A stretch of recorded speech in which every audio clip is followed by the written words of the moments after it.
On casse ça. Donc, bonjour à tous et à toutes et à tous. Ben, je vous remercie beaucoup d'être là. À date, je veux qu'on est comme une quinzaine au webinaire de la Journée ressources des DS du réseau des délégués sociaux de la Montérégie. Et ça fait, on en a fait historiquement une couple, ça peut-être 10-15 fois qu'on en fait, mais c'est comme le premier qu'on fait en webinaire. Ben, pandémie oblige, on n'a comme pas même le choix là, de fonctionner par ça, comme ça, mais bon, ben, on a vu depuis, c'est peut-être le deuxième ou troisième c'est le troisième qu'on fait, nous, au réseau des délégués sociaux. Bien, ça fonctionne quand même un peu.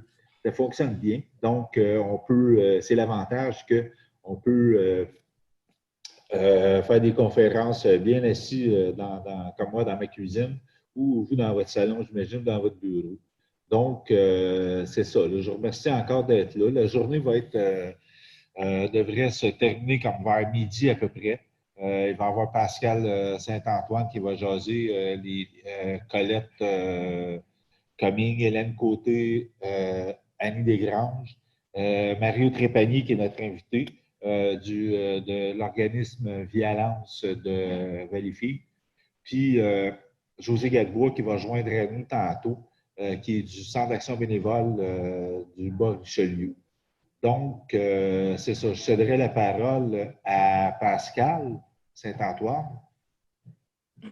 Donc, merci Marc. Bonjour tout le monde. Merci beaucoup d'être présent avec nous pour cette journée DS. On est très, très contents. Marc a travaillé fort pour vous offrir cette journée-là. Donc, on trouvait ça important de se voir, de pouvoir parler, d'avoir des thématiques intéressantes avec tout ce qu'on vit présentement avec la COVID. Je pense que c'est plus que pertinent qu'on se rencontre et qu'on se réunisse aujourd'hui. Donc, moi, je prends tout de suite la peine de me présenter, en fait. Donc, Pascal Saint-Antoine, je suis vice-présidente. En fait, je suis présidente par intérim du Conseil régional FTQ Montérégie. Donc, je suis également responsable de la condition féminine pour le Conseil régional Montérégie.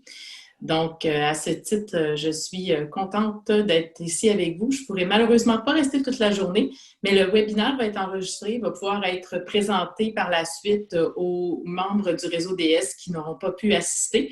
Donc, ce qui est une très bonne chose parce que les gens vont avoir accès à cette information-là. Donc, j'ai une autre rencontre qui commence à l'instant. Mais je vais en profiter pour vous souhaiter une très, très belle journée, puis vous dire que c'est toujours un plaisir de passer du temps avec vous. Également, s'il y a des gens qui seraient intéressés à faire partie d'un comité de la condition féminine en Montérégie, je vous invite à le signaler à Marc, qui pourra me donner vos coordonnées, puis je communiquerai avec vous. Donc, on était intéressés à monter un groupe de femmes syndicalistes dans la région. Donc, ce serait le fun de travailler avec vous. Donc, sur ça, je vous remercie beaucoup. Je vous souhaite une très, très belle journée. Merci, Pascal. Maintenant, je céderai la parole à Hélène ou Annie. Je vais prendre la parole pour débuter. Alors, merci Marc, premièrement, de nous avoir invités. Je me présente. Mon nom est Hélène Côté. Je suis directrice générale pour Centraide Richelieu et Yamaska. Et je suis accompagnée virtuellement aujourd'hui de Annie Desgranges, qui est coordonnatrice aux campagnes, toujours pour Centraide Richelieu et Yamaska. Alors, nous, qu'est-ce qu'on fait avec vous aujourd'hui? Eh bien, on vient vous parler des vraies choses. On vient vous parler de la réalité, de ce qui se vit dans notre région, dans nos régions actuellement. Avec la pandémie, tout est pire, tout est augmenté, les services sont différents, la face de la pauvreté a beaucoup changé. On on a une petite présentation pour vous. Et Annie, qui est en charge des campagnes, se fait un très bon porte-parole pour vous parler un petit peu de ce que fait Centraide finalement et comment nous, on est là entre vous, les gens, les donateurs et vous, les délégués syndicaux qui nous représentez un peu partout et évidemment les organismes que nous soutenons. Merci Hélène. Oui, moi c'est Annie Desgranges, coordonnatrice de campagne, comme Hélène disait. Moi, mon rôle, c'est d'aller dans les entreprises et d'aider les directeurs de campagne à augmenter les campagnes. Donc, aller chercher le plus de dons possible parce que, comme Hélène disait, la vulnérabilité, ça n'a pas de fin, malheureusement. Donc, on doit être là et travailler jusqu'à la dernière seconde pour aider les organismes qu'on soutient. Donc, c'est pour ça que notre slogan, c'est un peu « Jamais indifférent, agissons ici avec cœur », parce que moi, je dis toujours que les gens donnent avec leur cœur.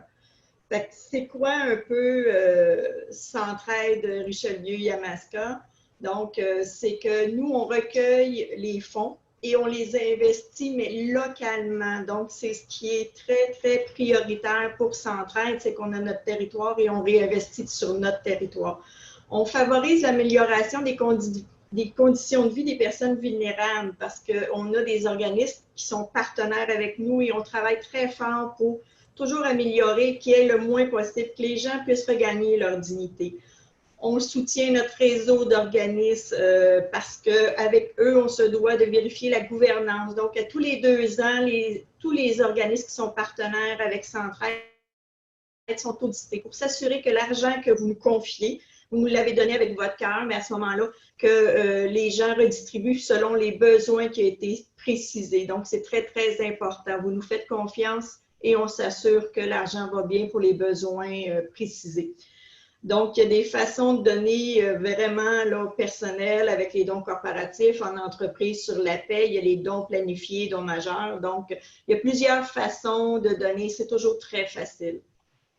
Si on veut savoir l'investissement local, qu'est-ce que c'est? On a un total environ de 6 600 bénévoles. C'est 320 000 heures. Donc, calculer une heure au taux minimum et vous verriez que c'est énormément d'économies grâce à tous nos bénévoles qui aident les organismes dont Centraide, mais qui aident aussi tous nos organismes dans notre région. Nous, on a 60 organismes qui sont partenaires avec Centraide sur notre territoire. Donc, c'est 1 personne sur 5. C'est environ 80 000 personnes qu'on aide dans notre communauté, qui va de la petite enfance jusqu'aux aînés.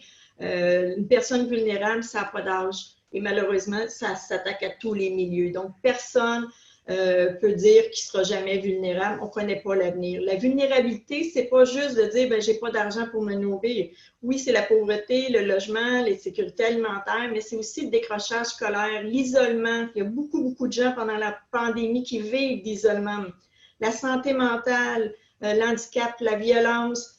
Donc, c'est toutes des types de problématiques qui empirent avec la pandémie, malheureusement. Et notre territoire, quand on parle de nos 60 organismes, c'est la MRC de Pierre-de-Sorel, des Mascoutins, Vallée du Richelieu, Actonville, Rouville, Brome-Missisquoi et Haute-Yamaska. Donc, on va jusqu'à Sutton d'un côté et on va jusqu'à Sorel de l'autre côté. Le territoire est très vaste, mais grâce à nos bénévoles, on réussit à le couvrir entièrement.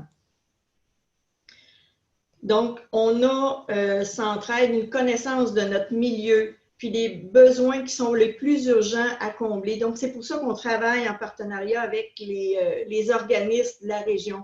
Donc, eux connaissent leurs bénéficiaires et nous, on connaît nos organismes. Donc, c'est ce qu'on appelle en anglais un win-win. C'est ce qui nous permet de connaître très bien notre milieu, d'intervenir le plus efficacement possible. On a des gens bénévoles qui nous aident à analyser les demandes, les choix d'investissement. Donc, on sait où ça compte et c'est là qu'on investit.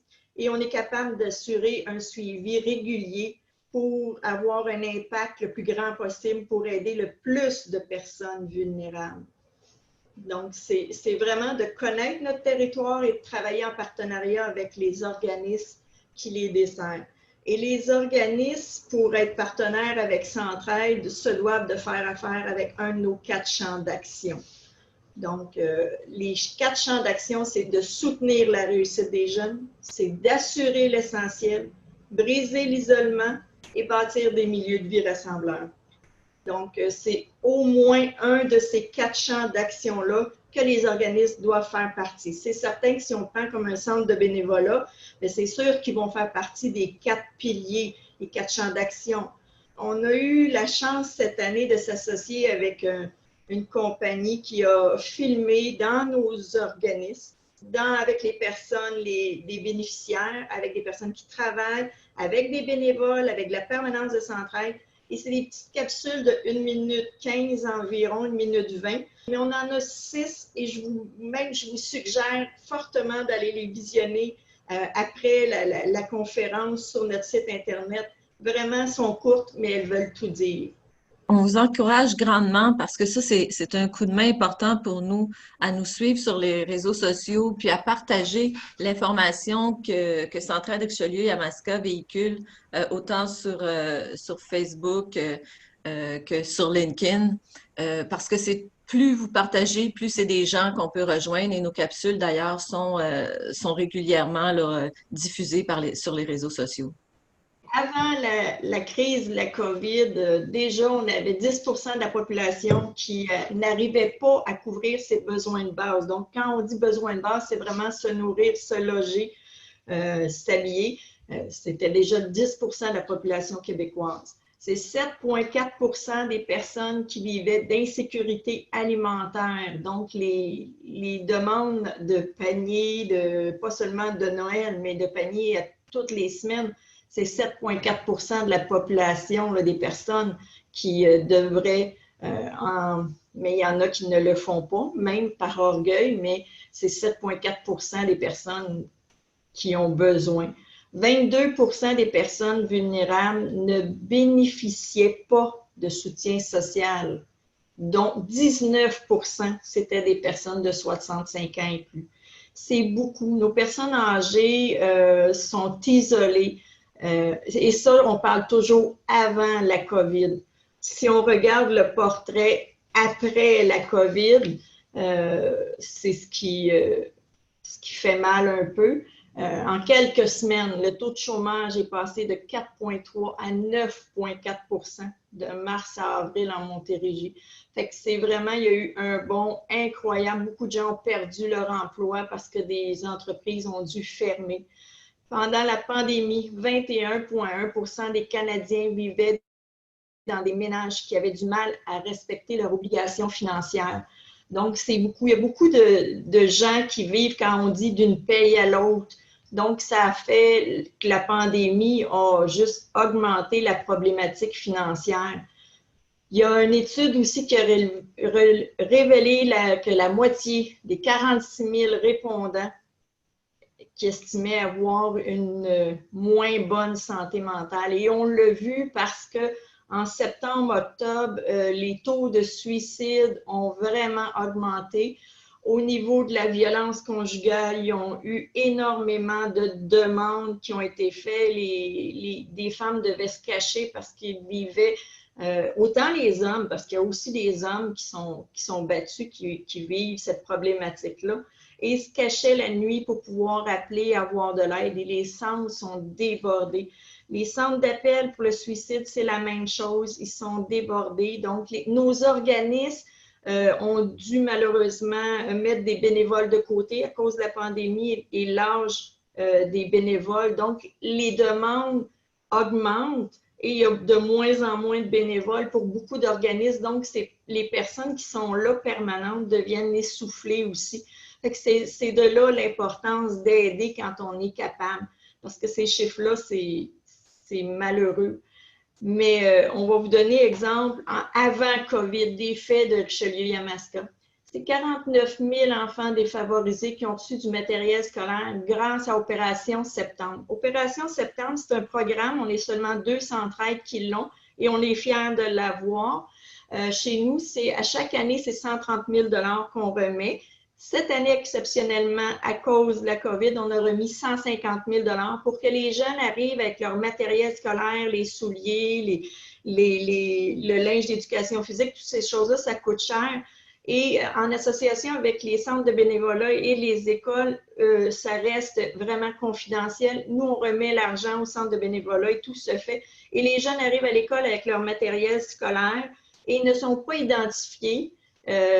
Parce que quand ils sont identifiés, ils vivent l'intimidation et malheureusement, ça continue, ça se retrouve dans les gangs de rue. Donc, pour arrêter ce processus-là, Centraide, on est fiers d'aider les jeunes de notre région. c'est 41 515 visites amicales ou services pour des personnes qui vivent malheureusement, comme je disais, d'isolement. Ça peut être juste une petite visite, mais là, à cause de la pandémie, c'est beaucoup plus au niveau téléphonique à tous les jours. Des bénévoles appellent les gens, voir comment ils vont. Parce que quand on vit tout seul, ben, souvent, c'est encore plus dur. Il y a eu 1207 familles qui ont vécu un peu de répit parce qu'ils ont des enfants handicapés ou physiquement ou intellectuellement. Donc, eux, maintenant, avec la pandémie, sont 24 heures sur 24, 7 jours sur 7. Fait qu'ils ont vraiment besoin d'aide aussi, ces gens-là, pour avoir un peu de répit. Il y a eu 897 ateliers organisés pour permettre aux jeunes d'avoir de l'information et de discuter sur toutes sortes de sujets. Il y a eu, l'année dernière, 314 femmes victimes de violences conjugales avec leurs enfants qui ont été accueillies pour un séjour dans des maisons d'hébergement. Et 230 000 services à des personnes qui souffrent d'insécurité alimentaire. C'est beaucoup ces chiffres-là, mais c'est vraiment avant la pandémie. C'est les chiffres de l'année dernière. Donc, maintenant, la pandémie va faire exploser ces chiffres-là. Fait qu'on travaille très, très fort pour minimiser l'impact. On veut qu'il y ait de plus de personnes vulnérables possibles qu'on puisse aider. Et c'est grâce aux donateurs qu'on y arrive. Donc, que ce soit Darky, Laila, Gisèle, ils ont besoin de vous plus que jamais. C'est pour ça que je dis, on parle, on donne avec notre cœur et on aide parce que on ne peut pas dire non. À cause de la pandémie, les gens l'ont réalisé. Ça peut être votre voisin, ça peut être un professeur, une coiffeuse. Les gyms sont encore fermés, les restaurants. Donc, ça arrive à n'importe qui, n'importe quand. Et là, à cause de la pandémie, les besoins sont plus grands. C'est pour ça qu'on vous demande toujours d'être généreux et de donner avec votre cœur. Merci, merci Annie. Je peux juste ajouter ce que je vous ai dit tout à l'heure, c'est important de donner, mais c'est important aussi d'être ambassadeur de la cause pour rejoindre le plus de monde possible. Puis, si on veut apporter la bonne nouvelle, que Centraide est là pour vous aider. Oui, merci Hélène, merci Annie, merci beaucoup. Donc, je céderai la parole. Je crois que Colette Cumming est arrivée. Je suis arrivée. Ah, allô Colette, ça va bien? Bonjour. Bonjour Salut, Hélène, Colette. bonjour Annie, bonjour tout le monde. Alors, je remercie Annie parce que tu as fait une partie de ma job, de ma présentation. On est un mouvement, Centraide est un mouvement qui est quand même un mouvement regroupement des centraides. Alors, à peu près, notre mission est la même. Notre travail sur le terrain est sensiblement le même. Alors, je vais vous présenter ma présentation. Alors, les statistiques sont propres à notre territoire. Vous allez voir que Centraide Sud-Ouest, si j'essaie... Est-ce qu'on voit bien? Parce que vous voyez... Attendez. On voit le menu au complet, mais si tu pars le diaporama, on va voir le diaporama au complet. Oui. Où est-ce qu'il y a mon diaporama? OK. Le diapo, non. Non, tu vas voir en bas, où est-ce que tu as l'espèce de petit écran en bas à droite? Ah oui, pardon, merci. J'ai besoin de mes collègues. Parfait, bon. C'est excellent. Excellent. Alors, nous, on a... Bon. Un travail d'équipe. Oui, ben c'est ça, c'est le mouvement s'entraidant. On s'entraide déjà entre nous. Alors, nous, sur notre territoire, nous avons 3 MRC, contrairement à ma collègue. Donc, nous, c'est Vaudreuil-Soulanges, Salaberry-Beauharnois et le Haut-Saint-Laurent. Je vous dirais qu'on est proche des douanes des États-Unis, au seuil ici de Yamaska-Richelieu, et ici, c'est Montréal. Vous voyez, on fait une petite portion dans notre région, mais on travaille très fort. Alors, avant la crise, on a les mêmes statistiques qui sont régionales pour la population. Donc, on représente quand même une grande part sur notre terrain de la population pour couvrir les besoins de base pour les personnes vivant d'insécurité alimentaire et les personnes de 65 ans et plus. Je vous dirais, dans la région, on a un haut taux de personnes de 65 ans et plus, ce qui vient difficilement aussi, ça fait, OK, difficilement pour ce qui est de le recrutement des bénévoles. La majorité de nos bénévoles ont 65 ans et plus et pendant la crise du COVID, ils ont été, je dirais, mis au repos, involontaire, bien sûr, par leur situation et par leur état de santé. Alors, les organismes sur notre territoire ont dû faire preuve de beaucoup d'imagination et beaucoup de créativité pour aller chercher des personnes un peu plus jeunes pour pouvoir servir et accorder le soutien aux familles. Le taux de chômage a atteint 17 %. La pandémie, 21 % des Canadiens vivaient dans les ménages qui avaient du mal à respecter leurs obligations financières et il n'y avait pas de discrimination de profession. On sait tous que tous les corps de métier et les professionnels ont été touchés cette année par la pandémie. Donc, ça a sensibilisé beaucoup la clientèle, mais beaucoup aussi le donateur et les entreprises. Oui, ils ont vécu des difficultés à l'interne, mais ils ont été surpris de se voir fragilisés eux aussi, ce qui nous permet d'espérer que la pandémie aura quand même une notion favorable pour ce qui est de tous les organismes que nous soutenons. Il y a beaucoup de jeunes qui étaient, comme disait Annie tout à l'heure, leur salaire était de semaine en semaine, ils vivaient au jour le jour parce que les obligations financières étaient de cette nature. Et beaucoup, sur le territoire, on a beaucoup de monoparentaux, des nouveaux couples, des nouvelles familles, des familles reconstituées, ce qui fragilise beaucoup aussi la situation financière des familles. Alors, compte tenu des arrêts de travail, de la main-d'œuvre qui a été suspendue, beaucoup d'entreprises, ce qui permet de dire qu'on a eu une plus grande demande sur le territoire auprès de nos organismes. L'an dernier, au 12 août 2020, Centraide a toujours été présent autour de ces organismes. On a remis 754 235 $ dans la région, soit les 3 MRC, pour couvrir nos 4 champs d'activité. Vous avez soutenir la réussite scolaire des jeunes, assurer l'essentiel, donc le côté alimentaire et le soutien des familles, briser l'isolement social, autant pour les familles, les jeunes enfants, les monoparentaux, mais aussi les personnes âgées, et bâtir un milieu de vie rassembleur. Je pense que dans notre région des 3 MRC, ce qu'on a remarqué, c'est que les maires ont pris leur responsabilité de soutenir leur communauté, d'être plus créatifs, ce que nous avons remarqué. Et aussi, pour Centraide, ça nous a permis de nous ouvrir. On était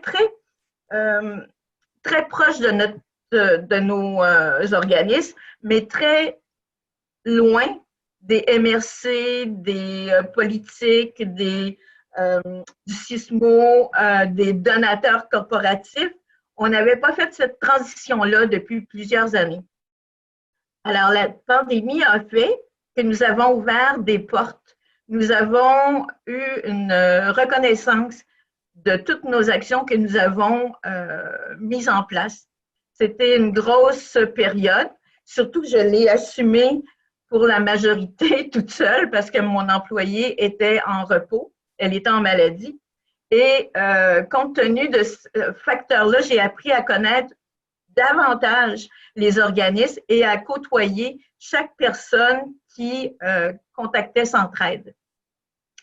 Alors, on a eu des fonds d'urgence pour la réussite des jeunes à la hauteur de 69 849. Ça, c'est la Fondation Lucie et André Chagnon. Ils sont devenus un partenaire maintenant de Centraide pour nous. Nous ne les avions pas avant. Donc, ça, c'est le bon côté de la pandémie. On a de nouveaux amis. Il y a eu aussi le gouvernement fédéral qui nous ont... Mon Dieu, c'est très fragile, mon écran. Le gouvernement fédéral nous a donné pour la première partie, le premier cycle du fonds d'urgence, 561 631 $ qui ont été répartis dans plusieurs organismes qui nous ont fait des demandes, puis je viendrai à l'autre diapo où vous allez voir le détail. Il y a aussi le programme des Nouveaux Horizons pour les aînés. Il y avait 54 806 sur notre territoire, les 3 MRC. Voici les dons qui ont été octroyés aux organismes. Dans ce qui ressort de ces investissements-là, c'est que nous avons fait une différence sur notre territoire. Il y a aussi, je voudrais mentionner qu'on avait, venant du milieu de la philanthropie de Montréal, j'ai pu faire une démarche et conclure une entente avec la Fondation du Grand Montréal pour octroyer le maximum d'argent sur notre territoire. Donc, quand moi, je voyais que les demandes étaient trop grandes pour mon territoire, je demandais aux organismes de partager leurs demandes de ce qui était raisonnable, la moitié à la Fondation du Grand Montréal. Et de cet exercice-là, depuis le 13 mars dernier, incluant notre investissement social, investissement annuel, on a donné sur notre territoire avec la Fondation du Grand Montréal plus de 2 200 000 $. C'est pas rien. On a travaillé avec des bénévoles pour créer des comités aviseurs parce que Centraide ne voulait pas prendre les décisions.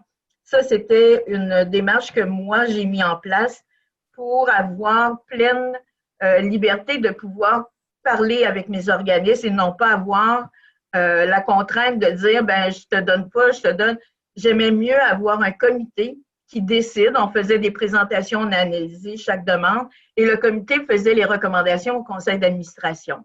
Ce qui a été très bien parce que ça a consolidé les liens entre les conseillers sociaux des 3 MRC, le CISMO, les centres de développement communautaire, tous les alliés que nous avions de la difficulté à approcher. Ensuite, il y a eu des programmes qu'on a mis en place pour la maison d'hébergement de dépannage de Valleyfield qui, ils ont un super beau projet. Je ne vous ferai pas la diffusion du vidéo, mais je vais l'acheminer à Marc pour qu'il puisse vous le transférer. Vous pourrez les écouter, sinon ils sont sur YouTube pour Centraide du Sud-Ouest. Ce qui est important de savoir, c'est que on fait une campagne habituellement papier et on visite les entreprises. Cette année, contrairement à nos habitudes, on a dû se familiariser avec les nouveaux outils. La fusion des 6 centraides de Centraide, centre-ouest du Québec, nous ont permis, grâce à cette fusion-là, de pouvoir avoir des outils performants. Auparavant, on était isolés et on travaillait d'une façon autonome. Maintenant, on travaille avec un mouvement beaucoup plus fort et nos outils sont, on est passé à Internet, aux outils 2.0 et on s'en va vers le 3.0, puis on a des nouveaux outils qui vont nous accompagner dans le développement social qui s'appelle c'est un Power BI qui va nous permettre d'analyser encore plus profondément chaque organisme que nous soutenons. Dans ce programme-là, on s'est mis à jour. Donc, maintenant, on a des activités par un tiers. On n'avait jamais sensibilisé la communauté à ces activités-là. Il y a le don interactif, donc des formulaires en ligne. Il y a la plateforme ClickDon.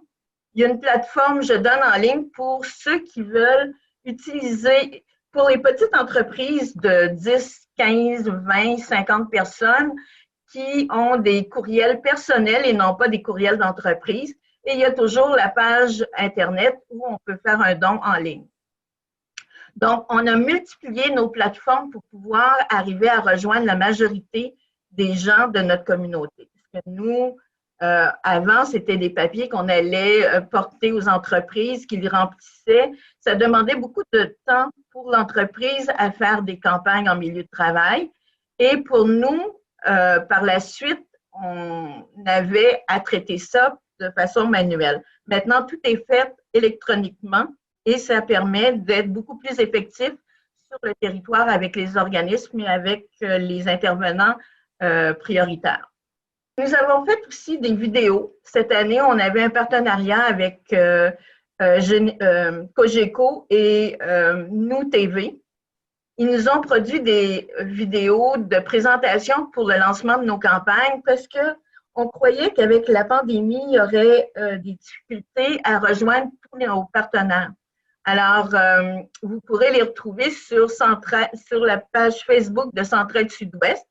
Je vous invite à les regarder, les partager auprès de vos réseaux. Ça nous permettra aussi d'aller rejoindre le maximum de personnes parce que vous savez, Centraide Sud-Ouest, on n'a pas la politique de mettre beaucoup d'argent dans les médias, journaux traditionnels. On n'a pas cette... parce que chaque argent, chaque dollar est important pour la communauté. On ne fait pas ce genre de dépenses-là et on n'a pas de partenariat de gratuité en ce moment. Par contre, ce que je voudrais vous dire, c'est que notre engagement envers la communauté, autour de notre dernière campagne d'investissement, donc en 2019-2020, on a donné 321 000. Mal en bon an, ça tourne toujours autour de ces sommes-là, mais cette année, on a fait un développement plus grand parce que la pandémie nous a permis d'avoir une meilleure visibilité.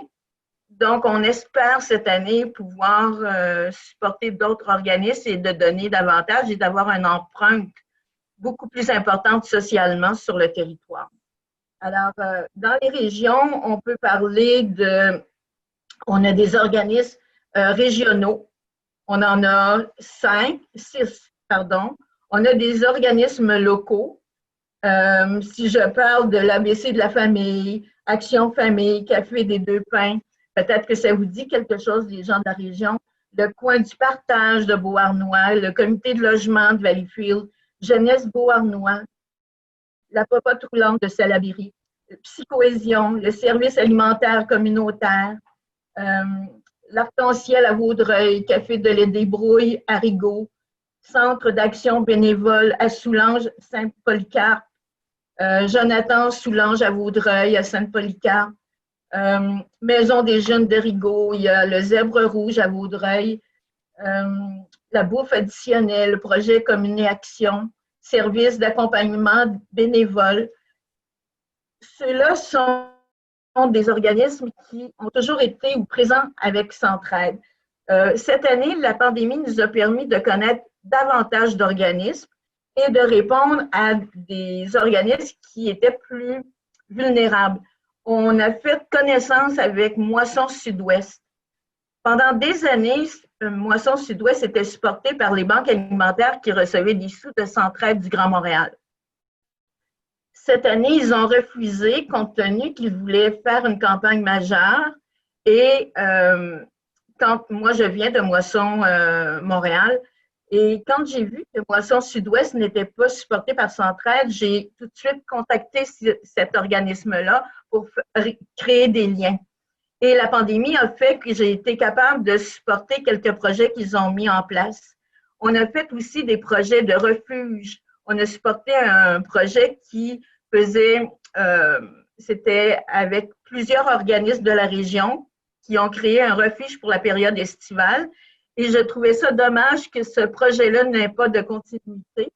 Alors, quand est arrivée la pandémie, le FUAC deuxième cycle, j'ai trouvé l'occasion de dire aux gens qui étaient responsables de ce projet-là de représenter un projet, mais de voir à avoir dans leur demande une notion de continuité, c'est-à-dire d'engager quelqu'un qui peut donner des statistiques qui permettra à la communauté d'avoir ce projet-là à plus long terme. Et ce qui a ouvert d'autres projets aussi, c'est ça, Centraide. Centraide, c'est pas on demande des dons pour redonner, pour saupoudrer la communauté. On veut avoir un impact beaucoup plus social pour aider les communautés, les gens, les familles, les personnes isolées, donc, et les itinérants, parce que c'est toujours un secteur qui est très caché.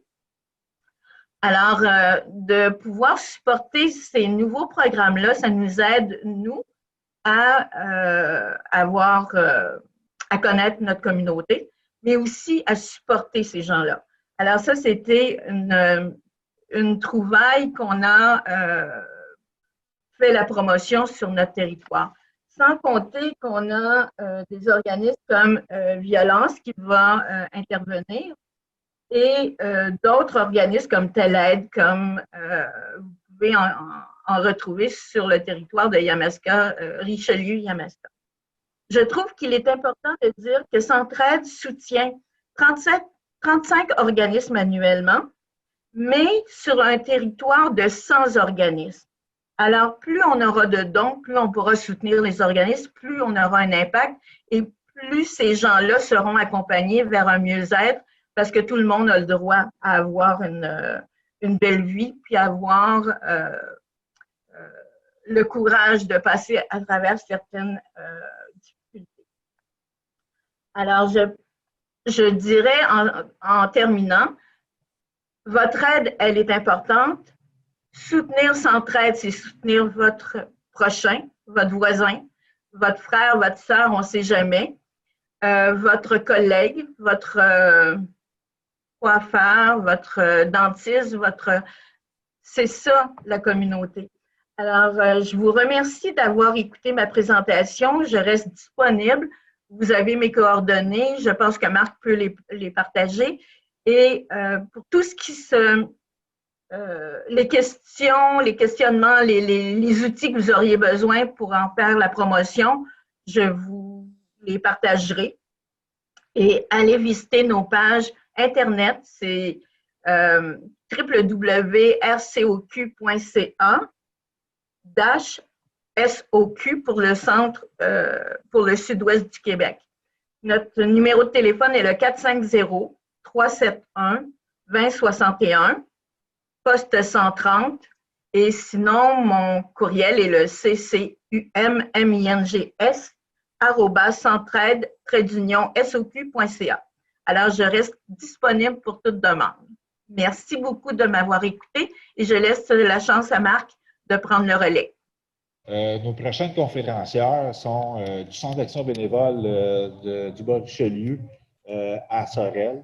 Donc, la parole est à vous. Pour débuter, c'est que nous, c'est ça, on est le Centre d'action bénévole du Bas-Richelieu. Notre mission, c'est de promouvoir l'action bénévole par nos différents services aussi livrés aux bénéficiaires, là, soit des denrées alimentaires, de la popote roulante, de l'accompagnement médical, un bouton panique pour les gens là, vulnérables. On a aussi Défi Cancer qui permet une panoplie de remboursement à des gens atteints d'un diagnostic de cancer. Est-ce que vous m'entendez bien avec mon masque? Oui, OK. Et en fait, c'est ça. Fait qu'on a plusieurs services. Là, j'en ai énuméré quelques-uns, mais je vais y aller progressivement avec vous. Mais aussi, une chose qui est super importante du Centre d'action bénévole, c'est qu'on est un intermédiaire avec tous les organismes de la région. On veut devenir, en fait, aussi un noyau pour fournir les organismes qui ont besoin en termes de bénévolat. Donc, que ce soit le geste ou ça peut être le passant. Exact, la porte du passant, le centre animalier, peu importe, c'est vraiment large parce qu'en fait, nous, on est là pour aider les organismes de la région à pouvoir continuer leur service grâce à la porte qu'on a d'ouverture par rapport aux bénévoles. Donc, brièvement, Monique, peux-tu expliquer? Ben, moi, je peux parler un peu de mon secteur à moi, moi, je suis coordonnatrice au soutien alimentaire, qui comporte des dépannages alimentaires à chaque semaine, selon certains critères financiers qu'on évalue avec nos bénéficiaires une fois par année. Et s'ils rentrent dans nos critères, ben, ils peuvent venir une fois par semaine chercher des denrées. Donc, une bonne boîte de denrées alimentaires qui comporte, bien sûr, les aliments de base nécessaires, yogourt, fromage, viande. fruits, légumes, du riz, des soupes variées, des œufs. Et puis, c'est sûr que nous, on ne survivrait pas sans la part de Moisson Rive-Sud qui nous fournit à chaque semaine beaucoup, beaucoup de denrées. Et Super C et de Sorel Tracy qui, à chaque semaine, nous font des dons de plusieurs denrées importantes comme les fruits et légumes. C'est sûr que Centraide, pour nous, est un grand donateur. On ne survivrait pas non plus sans eux. Je vais vous dire un petit peu des chiffres. En temps normal, hors COVID, on fait peut-être 120 dépannages par semaine. Donc, on aide à peu près 120 familles, mais en temps de COVID, ça a augmenté de beaucoup. Présentement, on est à peu près à 175 dépannages par semaine. Donc, c'est sûr qu'on a besoin encore plus de dons, plus de bénévoles et beaucoup, beaucoup plus d'énergie.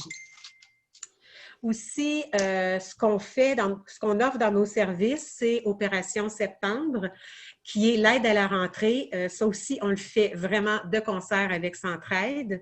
C'est grâce à eux qu'on peut offrir de payer le matériel didactique à nos familles. Donc, on paye le matériel obligatoire, donc le compte scolaire.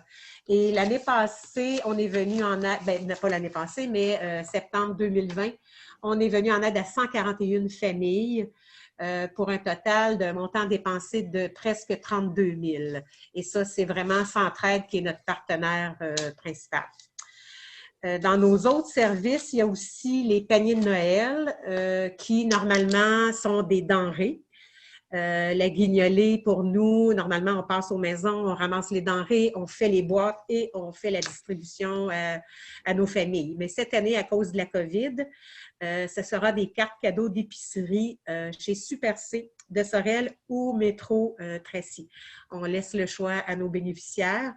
Donc, cette année, la distribution se fera la semaine prochaine et on est rendu à peu près à 700 inscriptions pour les cartes cadeaux cette année. Et l'année passée, on était à peut-être à 575. Donc, encore là, une grosse augmentation. Donc, pour ma part, c'est pas mal ça, les services de mon département.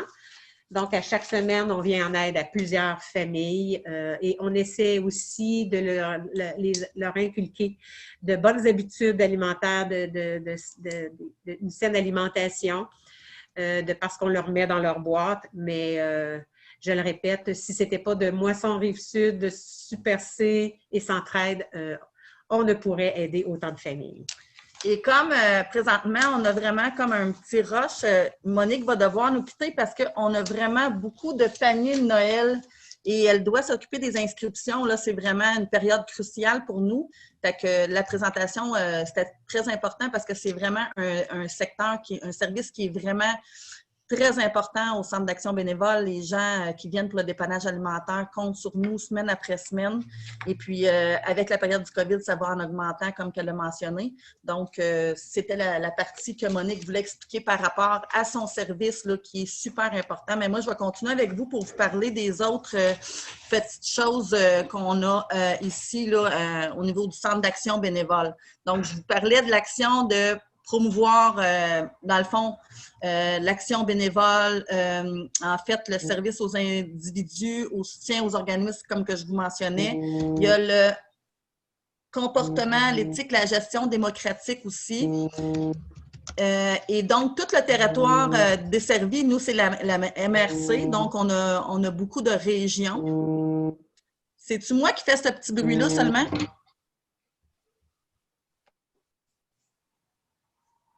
OK. Donc, ensuite, les membres de l'équipe, il y a le directeur Ando Andrianadi, bien sûr. On est en 12 employés et par rapport à tous les services, il y a Denise qui s'occupe de la popote, il y a Yvan comptable, Lorraine de la cuisine et qui s'occupe même de faire un livre de recettes.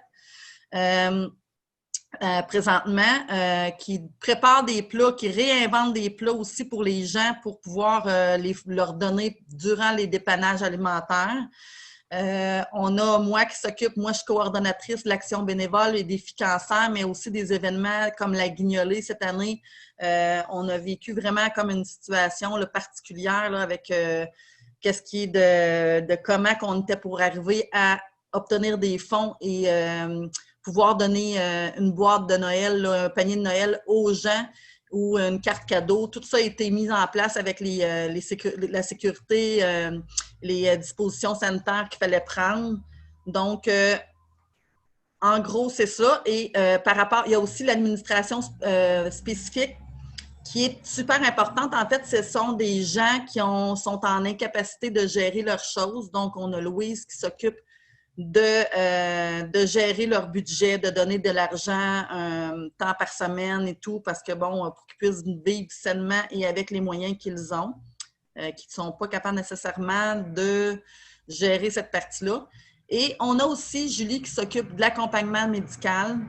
Dans les rendez-vous médicaux, dans le fond, les bénévoles vont accompagner les bénéficiaires pour qu'ils puissent aller à leur rendez-vous. Et dernière partie, dans le fond, c'est le défi cancer. C'est que moi, les gens qui sont atteints de cancer viennent me voir pour mon service à moi et on rembourse des frais médicaux, les frais, tout ce qui est de la médication, le kilométrage pour les rendez-vous, des traitements, l'hébergement. Fait que tout ça, dans le fond, grâce aux fonds qui ont été ramassés de Défi Vélo Lucier. Donc, en gros, c'est ça le membre de l'équipe, tout ce qu'on peut faire ici. C'est sûr qu'on va de l'avant aussi avec le bénévolat. C'est une chose qui est super importante comme présentement. Là, moi, au niveau du bénévolat, j'ai une guignolée à faire. Là, on est dans la deuxième guignolée. Ça nous prend 36 bénévoles par jour sur 3 artères. Donc, jeudi qui s'en vient, il m'en manque encore. Fait que, tu sais, c'est tout le temps à la recherche de bénévolat. Et aussi, en période de COVID, il y a beaucoup de gens qui étaient un peu plus insécures par rapport au fait là, de faire du bénévolat. C'est normal. Et à ce moment-là, c'est sûr que ça a amené d'autres questionnements, d'autres choses problématiques, en fait, qu'on a dû vivre. On s'est ajusté, mais c'est sûr que, bon, ça n'a pas nécessairement été très facile dans cette période-là. Donc, là, je fais le tour un peu de nos services. Je les ai faits rapidement tantôt. Là, on avait la présentation PowerPoint. Et comme je disais tantôt, tous les services, il y a l'accompagnement médical pour faire un bref survol, l'action bénévole qui est très importante, l'administration spécifique pour accompagner les gens. Il y a le bouton panique qui est ça, en fait, c'est la sécurité physique et morale des personnes vulnérables. En prêtant un appareil d'intervention de secours, bien, ça facilite et ça sécurise les gens. Ça, c'est un service que les gens ont accès ici en appelant. Il y a la buanderie, mais présentement, c'est arrêté à cause du COVID. Donc, c'est sûr que nous, il a fallu réadapter nos manières de faire et ajuster parce que, bon, ça, c'était quelque chose là, qu'on ne pouvait plus maintenir présentement. Il y a là, en fait, ce que je vous donne, c'est comme des petites pégadilles, autrement dit, là, c'est pas nécessairement le service à longueur d'année, mais des événements un peu plus comme là, le Centre d'Opération Septembre, ça, c'est quelque chose qui est mis en place à chaque année. On a des familles à faible revenu et à ce moment-là, on obtient une aide financière pour leur obtenir sac d'école, carte cadeau de l'aubainerie et tout ça. Puis ça, dans le fond, Monique, elle a quitté, c'est elle qui s'occupait d'Opération Septembre. Ça a été vraiment de mettre en place là, des inscriptions. Les gens venaient, on prend les fonds. Puis tu sais, tout ça, c'est tout fait en symbiose avec les autres services pour qu'on puisse récupérer dans chaque sphère une économie d'argent qui va servir après ça à donner aux bénéficiaires. Tu sais. Si jamais on économise par rapport à la cuisine, par rapport aux dons qu'on reçoit, ça va être récupéré dans d'autres choses. Donc, on ne perd jamais. C'est toujours donné aux gens au niveau des bénéficiaires. La cuisine collective, ça, c'est arrêté à cause du COVID aussi. Ça, on ne peut pas malheureusement continuer. Il y avait trop de risques là, en ayant trop de personnes à la fois dans la cuisine et faire des repas. Mais ça aidait beaucoup les gens à apprendre à cuisiner, à savoir quoi faire à manger pour les gens qui sont moins favorisés, les gens qui ont moins de connaissances. Fait qu'on les amenait à développer des capacités plus élevées. Et là, entre autres, bien là, vous voyez la guignolée. Ça, c'est un montage PowerPoint qu'on avait en 2019. Mais cette année, c'est 2 guignolées physiques dans les rues. C'est des barils. Ça a été tout un travail dans le fond, puis surtout une réadaptation parce que c'est pas du tout pareil comme les autres années. Nous, cette année, la Guignolée. Fait qu'il faut s'adapter par rapport au marché, par rapport à la situation. Ça, c'est l'infocancer que je vous ai parlé. Défi vélo, c'est tous les fonds viennent de là. On va dans les hôpitaux, on va dans les pharmacies, dans les cliniques pour faire parler de nous parce qu'on veut que les gens savent qu'on donne des remboursements. Puis avec la période de COVID, on a moins de gens qui sont venus vers nous parce qu'ils ont un seul rendez-vous à l'hôpital pour toute l'information. Normalement, il y en aurait 2. Et là, à ce moment-là, quand il y avait leurs 2 rendez-vous, après, bon, il y avait des outils, ils venaient nous voir. Ah, on a parlé de nous, on a entendu parler de vous pour des remboursements et tout. Mais là, les gens ne se souviennent pas. Ils sont un petit peu plus, je pourrais dire, pas pressés, mais je veux dire, ils sont plus limités dans l'information qu'ils ont ou plus rapidement. Donc, ils oublient qu'il y aurait peut-être ce service-là. Fait que moi, je m'occupe d'aller dans toutes les pharmacies, les cliniques, tout, pour faire parler de ce service-là. Puis que aussi, on a des prêts de prothèses capillaires là, qui permettent à des gens, au lieu d'acheter une prothèse à 400 $, on va en prêter une à 20 $ en location tout le long du traitement. Là. Là, le marché du câble, entre autres, comme disait Monique, c'est quelque chose qui est super important. Ça, c'est à longueur d'année, mais présentement, à cause du COVID, on donne des boîtes alimentaires. Les gens font la file dehors, mais ils ne peuvent pas rentrer à cause du COVID. Ensuite, le panier de Noël, arbre de joie, ça fait partie de ça. Le soutien alimentaire, ça, le dépannage d'urgence, c'est en tout temps. Fait que même si on a le marché, des gens qui arrivent le jeudi, c'était pas rare de voir des gens arriver et dire j'ai rien à manger en fin de semaine, dans mon garde-manger, il n'y a rien. Fait que le jeudi ou le vendredi, on fait une boîte, la personne à part avec la boîte. Puis il y a aussi les personnes qui ont à repartir complètement à zéro après une séparation, après peu importe, qui ont des enfants, qui n'ont plus rien dans le frigidaire. Même ceux qui, par exemple, qui sont arrivés à un accident, peu importe, qui ont dû déménager rapidement. On va faire un départ là, complet. Ce ne sera pas juste un dépannage, mais ça va être tous les essentiels, dans le fond, dans le frigo et dans le garde-manger pour que cette personne-là puisse avoir une bonne base là, au niveau de son épicerie. Un autre service aussi qui se rajoute, c'est le bonhomme allumette. Dans le fond, ça, c'est une personne qui vient et à tous les mercredis avec une prescription. On peut commander une paire de lunettes à prix très abordable. Encore là, les gens ont accès à un service qui coûte pas cher et qui permet d'avoir vraiment une bonne paire là, de lunettes. Donc, là, vous voyez plusieurs photos. Là, dans le fond, nous, tout est relié aux dons, tout est relié aux commandites qu'on reçoit, aux dons qu'on reçoit. Comme disait Monique, qui s'entraide d'être un bailleur de fonds pour nous. Tout, dans le fond, les publicités, toutes les choses, c'est fait en fonction d'aller chercher des revenus, d'aller chercher des fonds et pour qu'on puisse les transformer par la suite en services ou en dons à la communauté. Donc, des questions.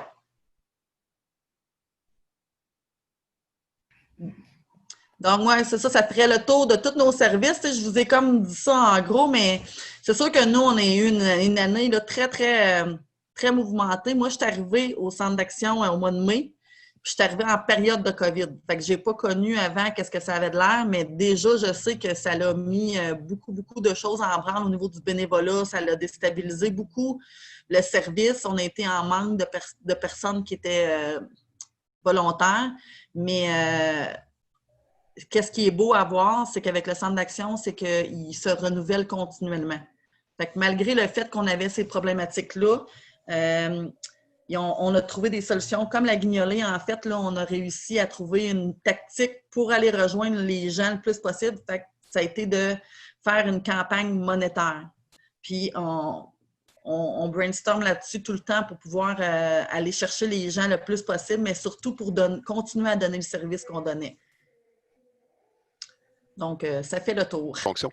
Bon, ben merci. Je m'appelle Mario Trépanier. Je travaille à l'organisme Violence depuis, mon Dieu, 25 ans certains. Oui, à peu près 25 ans. Très heureux donc de vous présenter aujourd'hui les services de l'organisme où je travaille.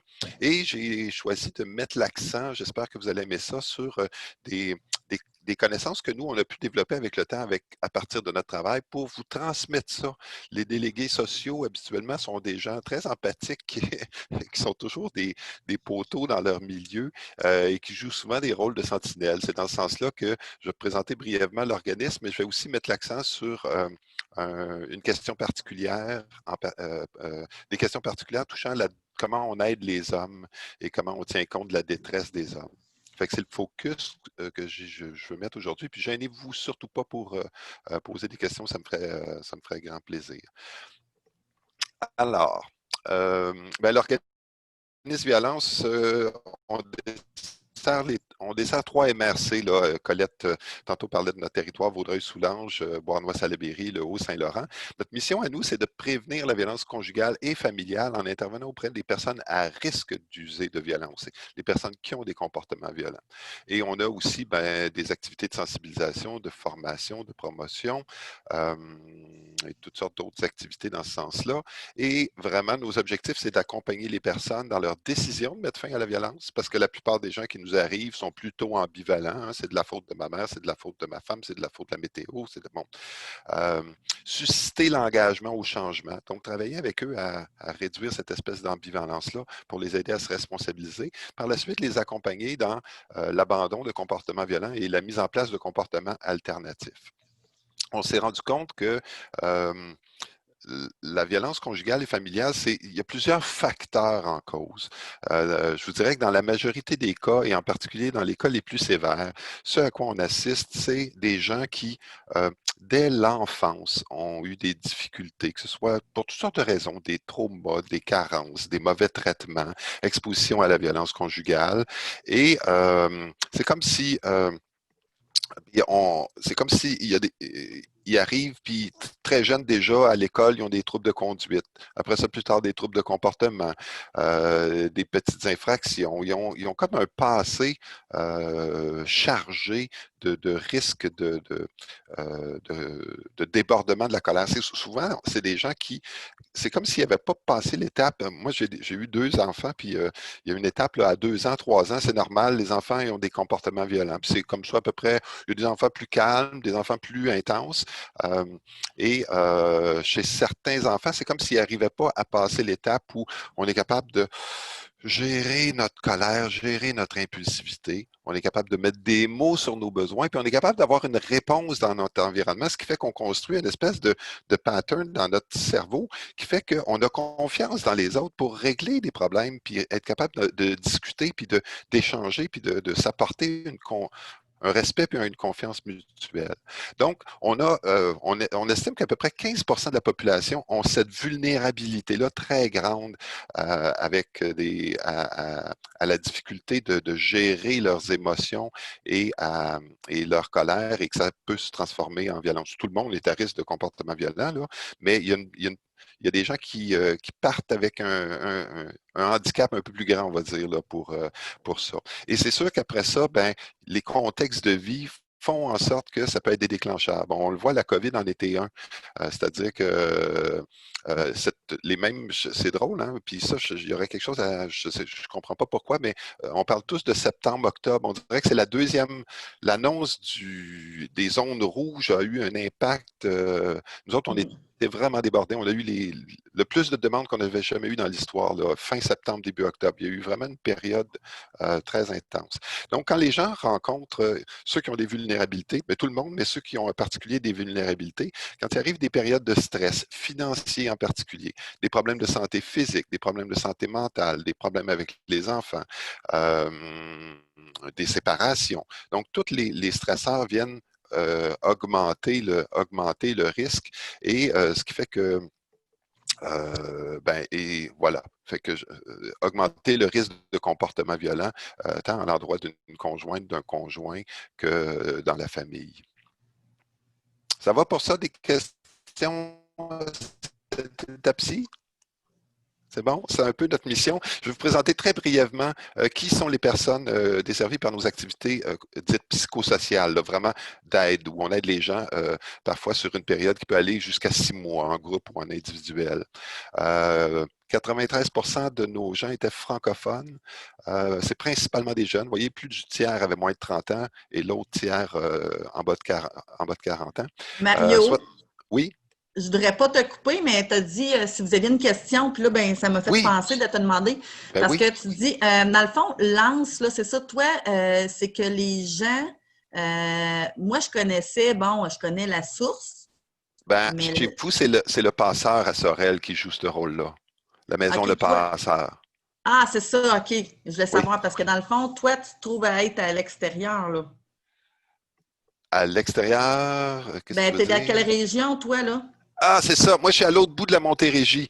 Vous êtes à Sorel. Nous, on est vraiment à l'autre bout de la Montérégie. Vaudreuil-Soulanges, Valleyfield, Huntingdon. On est tous dans... Vraiment, c'est ça. Fait que là, ce que je comprends bien, dans le fond, c'est un peu le même principe que la source pour les femmes, mais vous, c'est pour les hommes, j'imagine, puis vous les amenez... Mais eux autres, dans le fond, ne sont pas les victimes. C'est peut-être dans ce cas-là, plus... On reçoit les deux, c'est-à-dire que nous, on ne reçoit pas les victimes féminines parce qu'on a des maisons d'hébergement sur notre territoire, mais on reçoit les victimes masculines parce qu'ils n'ont pas d'autres services ailleurs. Là. Mais on reçoit surtout les personnes, hommes et femmes, qui ont des comportements violents. Nous, c'est vraiment de travailler à la source du problème. Dans le fond, on est vraiment en prévention des violences conjugales et familiales. Puis, contrairement à ce qu'on pourrait croire, on pourrait dire, ben, les gens accusés de violence, ben, ils ont des avantages, ils en retirent des gains, fait que pourquoi ils changeraient? Dans la réalité, toutes les personnes ont le désir d'avoir des relations de couple fondées sur des liens de confiance mutuelle. C'est vrai chez nos clients, c'est vrai chez tout le monde. Et ils se rendent bien compte qu'en usant de violence, ben, ils s'éloignent de cet idéal-là. Et donc, les personnes qui ont des comportements violents ont aussi une détresse, en fait. Ce n'est pas l'idée d'excuser leur violence. C'est l'idée qu'ils ont aussi une détresse. À la fin de la journée, quelqu'un qui a usé de violence envers ses enfants ou envers sa conjointe ou envers son conjoint, il ne se sent pas fier. Il n'est pas heureux. Le niveau de satisfaction conjugale est... Je ne veux pas, dans le fond, rentrer dans ce side-là parce que c'est ta présentation d'organisme. Mais moi, ce que j'entendais souvent, puis tu sais, ça, c'est un mythe, là, mais en tant que femme, tu sais, comme quoi que au niveau des hommes, que malheureusement, ils reviennent toujours à un pattern de violence puis que ça se règle jamais. Moi, ça, c'est entièrement faux en réalité. C'est vraiment un mythe. Moi, je ne ferais pas ce travail-là depuis 25 ans si à chaque jour de ma vie, j'avais vu quelqu'un en démarche de changement. Est-ce qu'on prend on prend des gens puis on en fait des Dalai Lama ou des Mères Teresa? Non, ça non. Ça, en tout cas, ça non.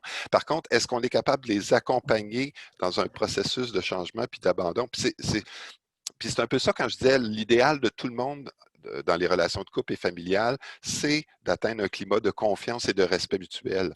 Et donc, les gens ont une motivation à changer. Et ils changent effectivement. Les taux de succès avaient été mesurés chez nous par un centre de recherche il y a une quinzaine d'années. Et le taux de succès était très élevé. Là. Il y avait plus que 90% d'abandon des comportements de violence physique suite à un programme complété chez nous. C'est plus élevé qu'en toxico, c'est même plus élevé qu'au CLSC quand on traite la dépression puis l'anxiété, par exemple. Là. Fait que c'est vraiment oui, c'est vraiment... c'est ça, nos services... Mais ça, c'est une petite parenthèse, excuse-moi, là, je ne voulais pas bifurquer, mais tu sais, c'est quelque chose qui est interpellant, je trouve, en tant que femme. On en entend beaucoup, puis surtout en période de COVID, il y a eu beaucoup d'histoires, tu sais, par rapport aux personnes qui étaient justement vulnérables, puis qui étaient encore plus vulnérables parce qu'ils ne pouvaient pas sortir de chez eux, puis ils sont pris avec, un mari violent.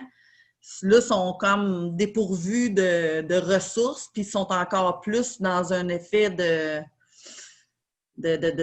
Oui, puis je comprends que c'est délicat. Je ne veux pas faire apparaître mes clients comme des victimes, là. Puis je veux pas dire ils font pitié. Mais moi, pour les aider à changer, j'ai besoin de voir où ce qui est leur motivation à changer. Puis j'ai besoin qu'ils reconnaissent le problème, puis j'ai besoin qu'il y ait des gains à changer. Puis comme je vous disais, le gain sur lequel on mise le plus souvent, c'est d'être capable de vivre des relations on va dire normal. Pour eux, ils trouvent c'est ça.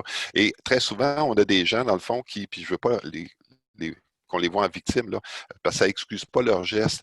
Mais très souvent, on a eu des gens qui auraient dû avoir de l'aide à l'âge de 2 ans, à l'âge de 5 ans dans ces familles-là, à l'âge de 10 ans. C'est comme s'il n'y avait pas eu les services au bon moment pour leur donner les outils pour être capable de simplement... C'est quoi le tabou? Le tabou là-dedans, c'est que, tu sais, mettons, ils vont dire... OK, oui, il aurait dû avoir ce service-là. Ça n'excuse en rien un geste, par exemple, violent. Et ce qui arrive, c'est que c'est justement ces personnes-là qui ont cette excuse-là. Mais finalement, si, en tant que femme, on se fait dire, bien, regarde, par exemple, si tu regardes la moyenne, tu regardes, je ne sais pas moi, Barack Obama, ou tu regardes Corneille, toute sa famille a été lapidée.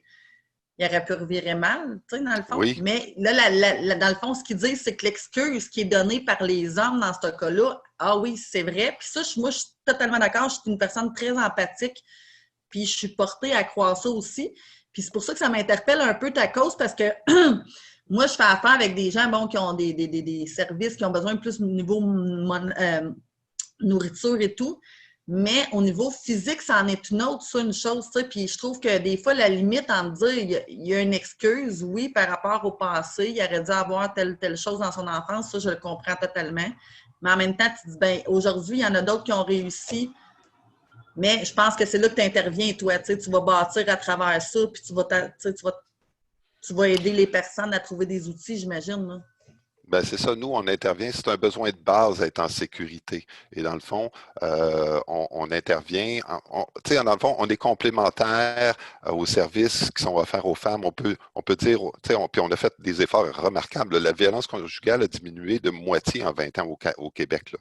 Les actes de violence conjugale ont vraiment diminué. Et puis, c'est sûr qu'on travaille en complémentarité avec d'autres ressources. Les maisons d'hébergement, c'est beaucoup de conscientiser les femmes au danger, à la violence qu'elles subissent, parce qu'elles ne le voit pas toujours si facilement.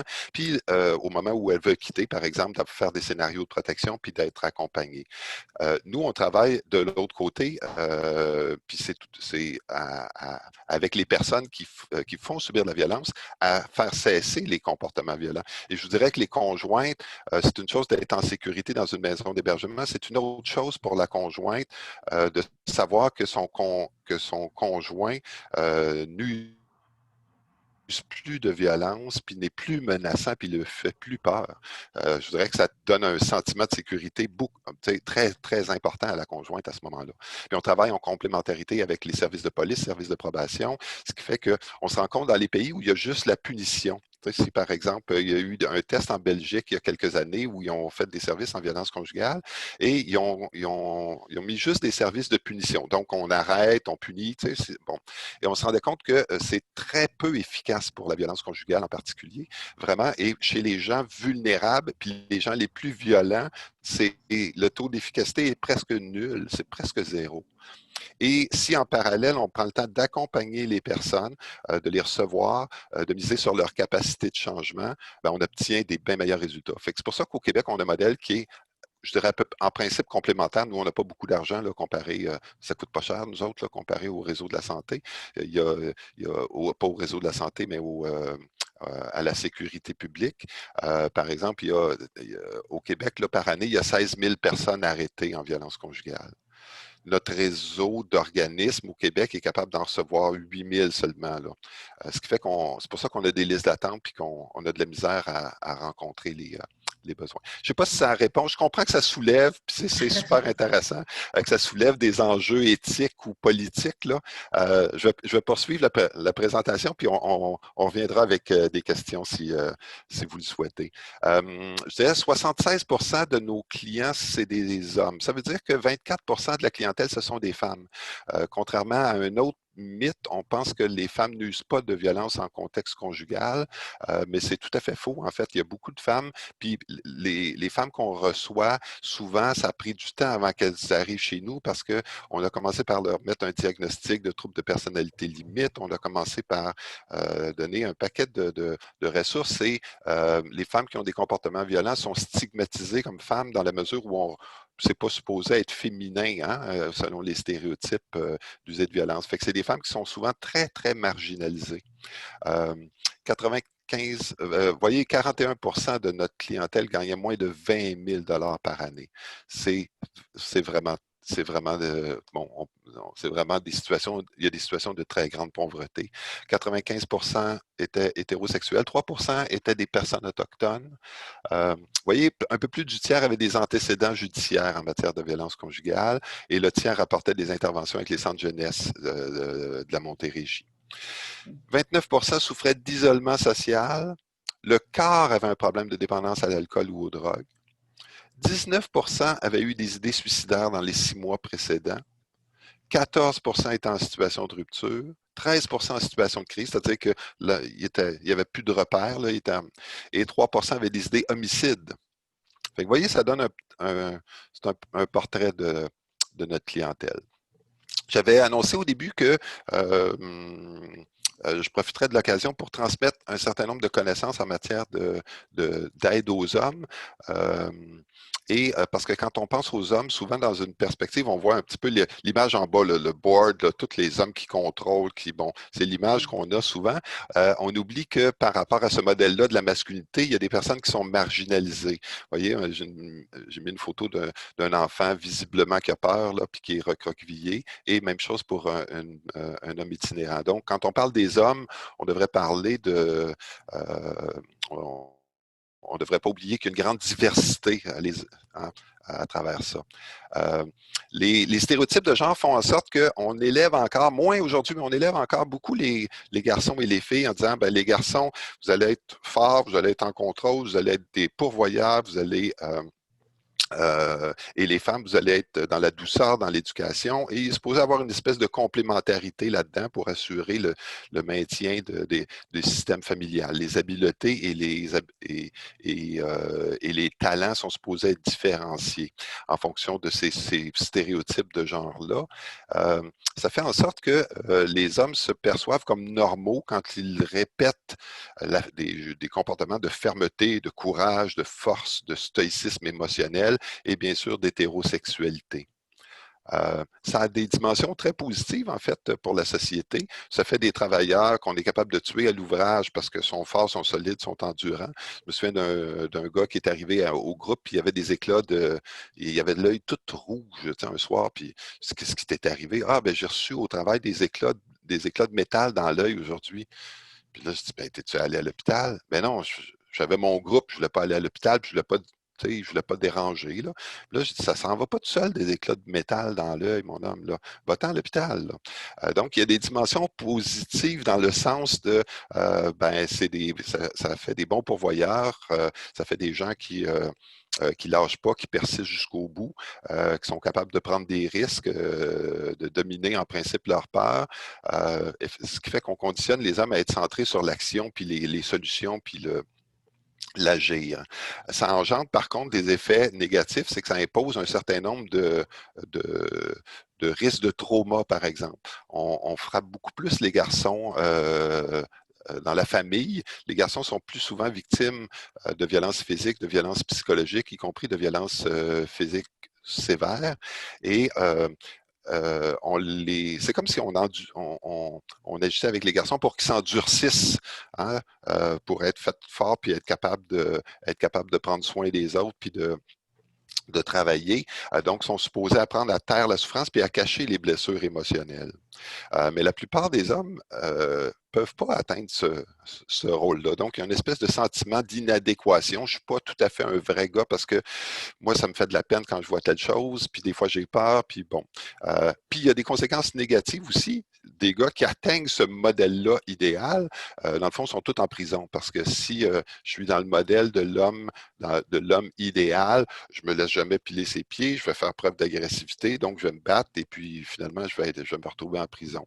Je vais me retrouver mort dans un accident d'auto parce que j'ai pas pris en considération le danger, fait que je roule à toute vitesse. Moi, je montre que je suis capable. Donc, il y a des effets sur la santé. Il y a des auteurs qui ont parlé d'une triple dissociation, c'est-à-dire qu'on apprend aux gars à ne pas être sensible à leur corps, à ne pas être sensible à leurs émotions, puis à entretenir avec les autres des rapports de compétition, en particulier avec les hommes, et avec les femmes, des rapports de séduction ou de domination. À travers ça, on a des normes sociales qui sont contradictoires. À la fois, on n'aime pas les gars qui correspondent à ce modèle-là parce qu'ils sont violents, sont brutaux. Et on n'aime pas non plus les gars qui ne correspondent pas au modèle. Ils continuent à se faire traiter de tapettes, de fifs, de peureux. Donc, ce n'est pas si facile de se retrouver à travers ça. On aurait tendance à croire que les hommes vont bien. Vous voyez un sondage en 2018 représentatif de la population. Je vais vous amener plus à regarder la portion francophone. Là, le tableau, c'est pas ça qui nous intéresse de comparer les deux. Mais 52% des hommes se disaient nerveux, 30% déprimés. 39% fatigués au point où tout est un effort. 19% se trouvaient désespérés. Ça ne va pas si bien que ça, malgré la façade de « je suis capable, je suis content, je suis fort, je suis solide ». La demande d'aide des hommes, donc, n'est pas exactement la même souvent que chez les femmes, parce que découlant des stéréotypes, un homme devrait être capable de s'en sortir. Hein, il ne devrait pas exprimer d'émotion, puis il devrait exprimer de la colère quand ça ne va pas pour essayer de reprendre le pouvoir.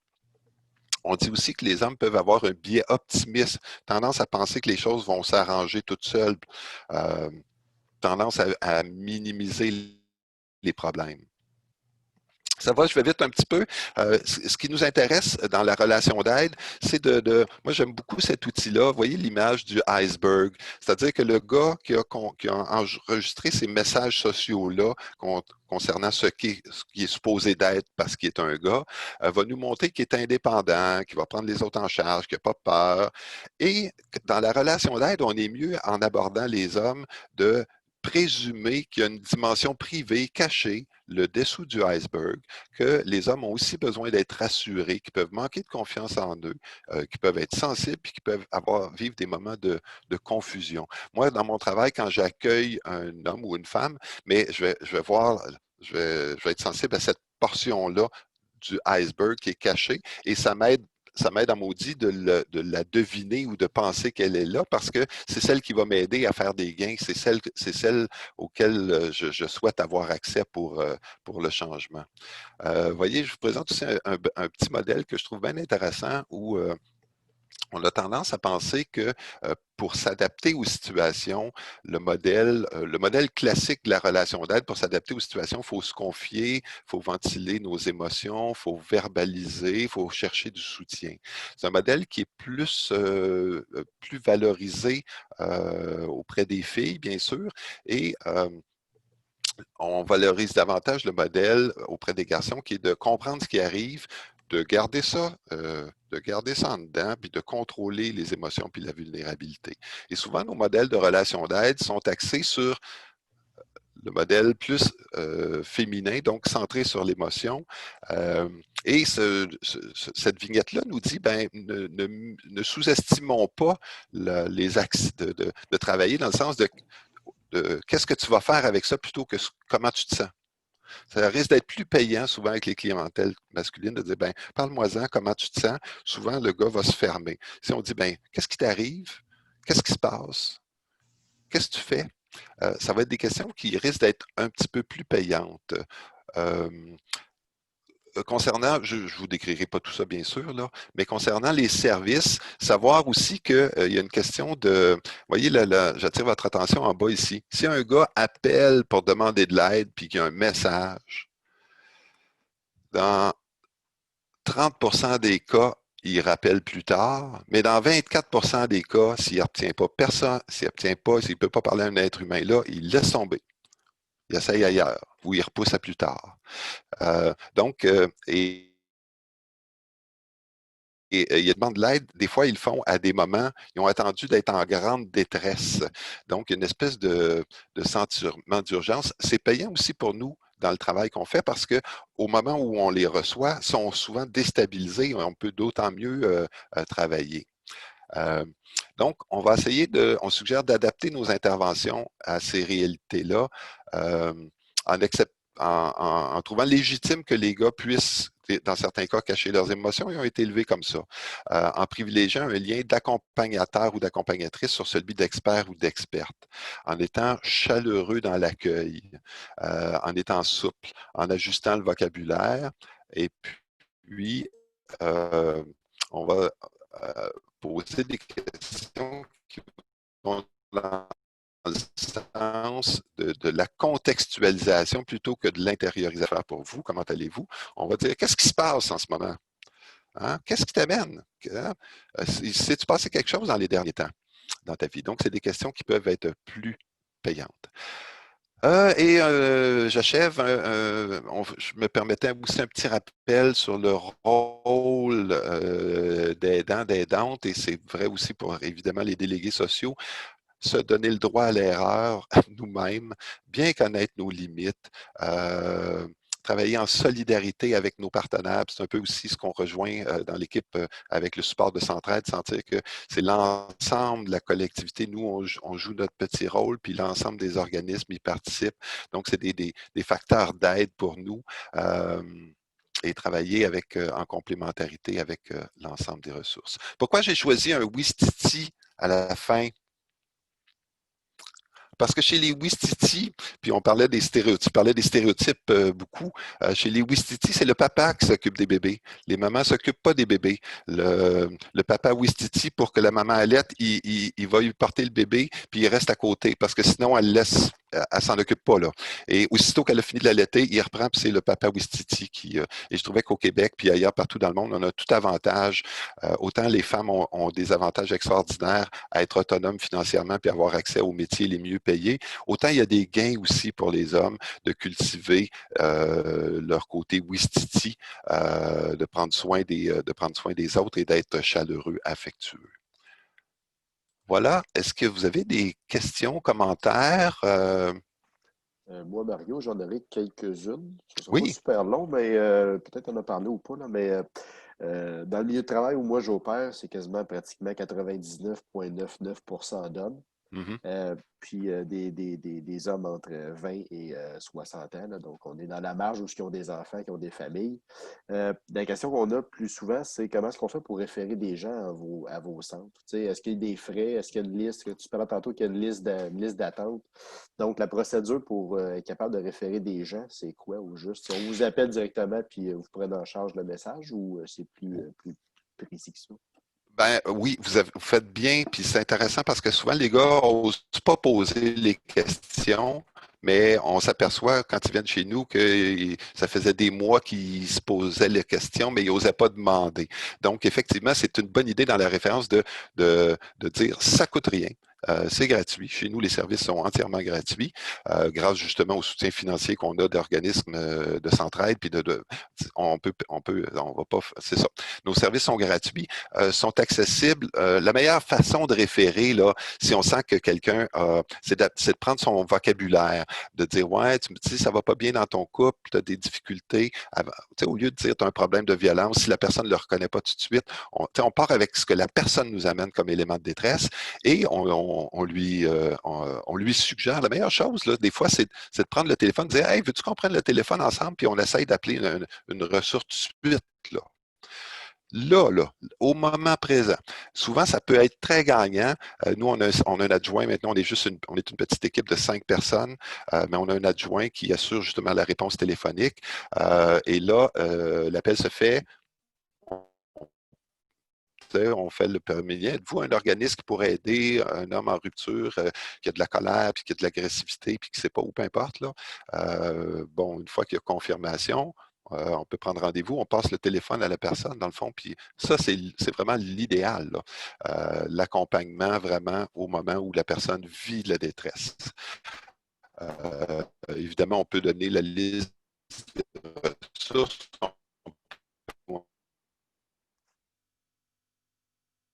Avoir des missions similaires. Là. Et on est regroupé au Québec dans l'association qui s'appelle À cœur d'homme, réseau d'aide aux hommes pour une société sans violence. Donc, on peut trouver les coordonnées de toutes les ressources. Je ne sais pas si ça répond à cette portion-là. Oui, Vous aviez comme deux questions. C'est ça, c'est la première portion, c'était la partie comment ça fonctionne. Puis deuxième étape, est-ce que ces gens-là peuvent rester dans l'environnement ou ils retournent chez eux après une... Est-ce que c'est simplement je vais consulter ou je vais avoir des ressources, puis je peux rester sur place pour me sortir de mon milieu familial, ou après une rencontre, les gens retournent dans leur environnement familial? C'est pas une maison d'hébergement, là. Oui, nous, on n'a pas. Non, ça n'existe pas. Non, on n'a pas. C'est ça. On n'a pas les ressources pour faire ça. Là, ça aurait été. Ça serait utile, mais écoutez, on est loin de là. Donc, nous, les personnes, vraiment, c'est des rendez-vous. Ils viennent 1 heure, viennent 2 heures et demie pour un groupe à chaque semaine, ou dans des situations de crise suicidaire ou homicide. On peut rencontrer les gens plus fréquemment, mais autrement, c'est vraiment des rencontres ponctuelles. La majorité, comme vous avez vu dans nos chiffres tantôt, la majorité des gens vivent encore en couple au moment où ils nous demandent l'aide. Souvent, c'est la conjointe qui a dit « Hey, gars, là, moi, je ne tolérerai pas ça, fait que va chercher de l'aide. » Ça peut être des proches, des amis qui ont osé dire ben, hey, il me semble que ça n'a pas de l'allure, comment tu y parles, et qui, à ce moment-là, accompagnent vers une piste de solution. Là. Parfait. Non, ça répond ça répond à des questions, parce que justement, c'est le genre d'interrogation qu'on a pour les ressources masculines. C'est pas vraiment quelque chose qu'on connaît. On sait où les envoyer au CLSC puis dans les ressources psychologiques, mais quand on arrive dans cette matière-là, là, on est comme dans une zone un peu plus grise, là, mais c'est le fun de voir ça ce matin. Là. Oui, bien, c'est ça. On oublie, mais dans le fond, les hommes sont plus vulnérables que les femmes pour plein de problématiques sociales. Là. C'est vrai pour l'itinérance. La grande majorité des personnes itinérantes sont des hommes. C'est vrai pour la toxicomanie. C'est vrai pour le suicide. C'est encore, je pense, 80% des suicides au Québec qui sont commis par des hommes. C'est vrai pour toute la criminalité, les conduites à risque, tant dans les sports que sur la route. C'est vrai pour le décrochage scolaire. Donc, on oublie des fois là, que nos gars vont pas toujours si bien que ça. Puis, compte tenu des stéréotypes, ben, sont conditionnés aussi dans bien des cas à ne pas l'exprimer directement. Donc, on va voir le gars à travers des comportements dysfonctionnels, absentéisme, ou agressivité. C'est souvent là qu'on va avoir parfois là qu'on va avoir des indices qu'il y a quelque chose qui ne va pas. Si on le voit comme un indice de mal-être, puis qu'on creuse un peu, encore une fois, le iceberg, ben là, des fois, wow, on se rend compte que oups, on a accès à la personne dans sa vulnérabilité. Là. Excellent, merci. Est-ce qu'il y a d'autres questions, commentaires, critiques? Tout est bienvenu. Ben, merci beaucoup. Merci à tous les gens, à tous les participants, à tous ceux qui se sont logués avec nous autres, là, qui étaient chez eux dans leur cuisine. Merci aux panélistes, José, Monique, Mario, Colette, Hélène et Annie. Merci beaucoup, Pascal, qui a dû quitter tantôt. Mais je vous remercie infiniment d'avoir été là. C'était un défi de taille, de réinventer, dans le fond, les rencontres qu'on faisait avant. Avant, c'était comme bien le fun. C'était comme bien. Quand c'est à l'époque, là, dans l'ancien temps, quand c'était live, là, on faisait ça là, à l'hôtel à Saint-Jean, au Quality Inn à Saint-Jean. Puis là, ben, c'était à l'occasion qu'on rencontrait plein de monde. Puis je me demandais, j'avais des peurs.